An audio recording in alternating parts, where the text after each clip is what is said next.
NBC 26 News at 6 starts now with last-minute voters have one more hour until polls close for today's presidential election.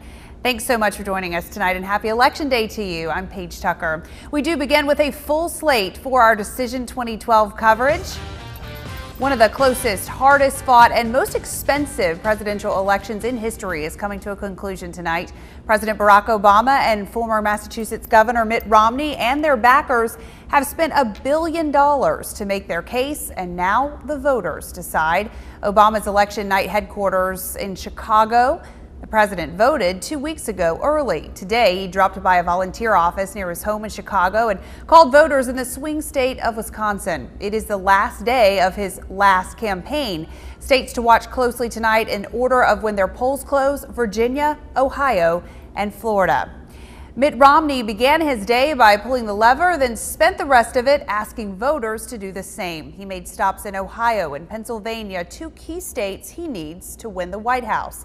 Years of campaigning over, Romney returns home to Massachusetts tonight, where, like millions, he'll sit and watch. That's all you can do. Wait for the polls to close. And if there are no delays or disputed results, then the night ends with either a concession speech or a celebration party in Boston. Well, as voters are busy trying to find the time to vote today, the local party headquarters have been busy for months. NBC 26's Corey Bachman sat down with the chairman of the area's Republican and Democratic parties to get their thoughts on the presidential race and the results. Corey? All right, Corey, we've got NBC 26 crews at some key watch parties we'll get to later in this newscast. But first, in the race for the 10th Congressional District, Republican incumbent Paul Brown is running uncontested. Brown has served that district since 2007. In South Carolina, Joe Wilson is running unopposed for the 2nd Congressional District. Wilson has served that district since 2001. And South Carolina voters in U.S. District 3 will decide if Republican Jeff Duncan or Democrat Brian Doyle will represent them in the House.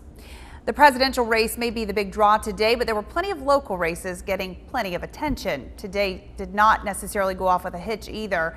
North Augusta voters were supposed to see a referendum for Sunday restaurant alcohol sales, but we're told not every North Augusta resident got a ballot with the referendum on it. Election officials say a computer error caused the wrong ballot to come up for some voters.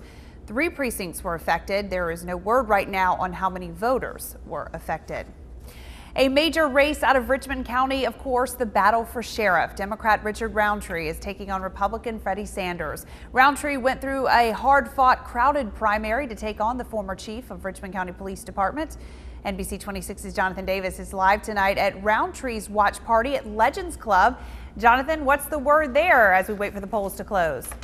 Looking forward to it, Jonathan. Thanks. Thousands of voters headed to the polls today. NBC 26's Ashley Campbell spoke with plenty of them in Richmond County. She joins us in the studio tonight with more. Ashley? We're not usually this bundled up going to vote, so it was interesting today. All right, thanks, Chris. Well, Augusta's government may be seeing some new faces. We'll take a look at the races for commissioner up next on NBC 26 News at 6 this Election Day. Paige? Thanks, Chris. We are lucky tonight to have a political analyst with us in the studio. You may have seen her on our newscast throughout the campaign season, Dr. Martha Genn, a political science professor from Augusta State University. Thanks for coming tonight. Sure. Glad to have you. Let's talk first about turnout. How big of a role is that going to play in tonight's results? We're talking 70 to 75% in our local counties predicted. That's extremely high. Presidential elections are usually higher than if it's just a local election, but they usually run in the 60s. So 75% is huge. Go ahead. I was going to say it's going to depend on who actually turned out, and then from those demographics, how they're going to be voting. We've had a negative campaign season. Do you think that will play a role in tonight's results?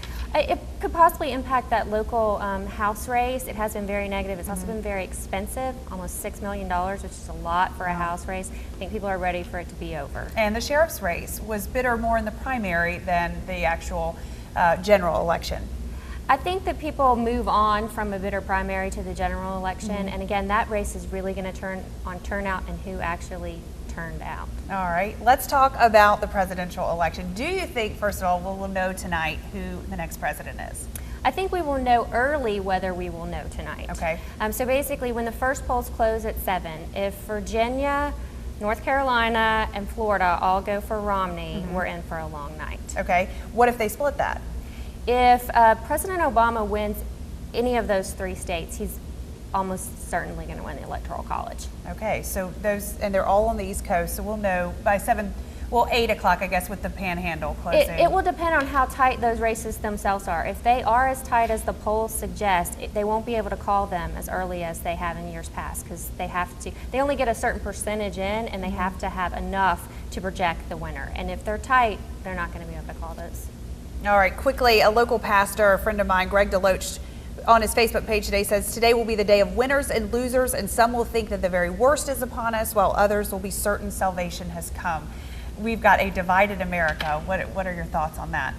I think that ultimately the system will move forward, and the people who lose will be very upset for a couple days, and then we'll start back over, and we'll already start talking about 2016. All right, Dr. Martha again with us tonight, and she'll be with us throughout the night. We will have her here for NBC 26 News at 11. Thank you so much for being here. NBC 26 is your headquarters for Decision 2012. Brian Williams and the rest of the NBC crew will take over at 7. Your only local news won't be seen just for tonight. The network coverage will run all the way through 11. You can join me and the NBC 26 crew every hour at 24 and 54 after for live updates on the local races impacting us here at home. We'll also be providing a crawl throughout the night on your television screen, and you can follow us on Twitter, Facebook, and at NBC26.tv. And Sports Director Brendan Robertson is campaigning for a different kind of cause this month. Brendan? Yes, 6 men affected by prostate cancer awareness. All right, great cause, important to my heart too. Yeah. We will hand it off now to NBC Nightly News, and we will see you throughout the night. Good night.